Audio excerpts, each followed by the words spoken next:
नाज़ खे ॿुधाईंदा हलूं त हैदराबाद में मक़ामी ऐं फ़लस्तीनी शागिर्दनि इसराइली ज़ुल्मनि ख़िलाफ़ एहतिजाजी मुज़ाहिरो कंदे चयो आहे त गज़ा में इसराइली ज़ुल्म ऐं बर्बरियत खे रोकण लाइ गॾियल क़ौमूं किरदार अदा कनि। तफ़सील लाइ पेश आहे इरफान अली बुगियो जी रिपोर्ट।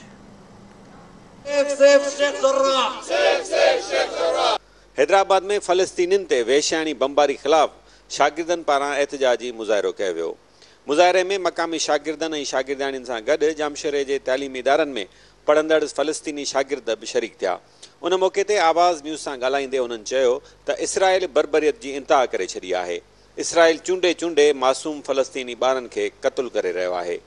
हुननि चयो त फ़लस्तीन ते इसराइली जारियत खे फौरी तौरु रोकियो वञे। असां गॾिजी मिली करे पंहिंजे दोस्तनि जेको आहे इहो प्रोटेस्ट ऑर्गेनाइज़ कयो आहे ऐं इलाही सुठो असांखे रिस्पॉन्स आयो आहे ऐं असांजो मक़सदु इहो हुयो त असां पंहिंजे फ़लस्तीनी भाइरनि ऐं भेनरुनि खे इहो मैसेज पहुचायूं त उहे अकेला न आहिनि। वो हक नहीं है इसराइल का। इसराइल टेररिस्ट कंट्री है और टेररिज्म कर रहा है। वो इसराइल जे एक्शंस की कंडेम था कयूं। इन सां गॾु हिकिड़ी ॻाल्हि चवणु चाहींदसि कि फ़लस्तीन जे कॉज़ खे सपोर्ट करण सां गॾु सॉलिडेरिटी ॾेखारण आया आहियूं असां पंहिंजे फ़लस्तीनी भाउ भेणनि खे।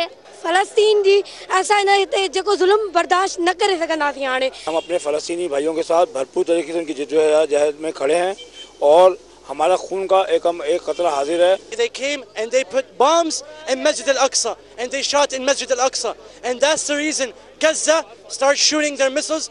But now enough is enough.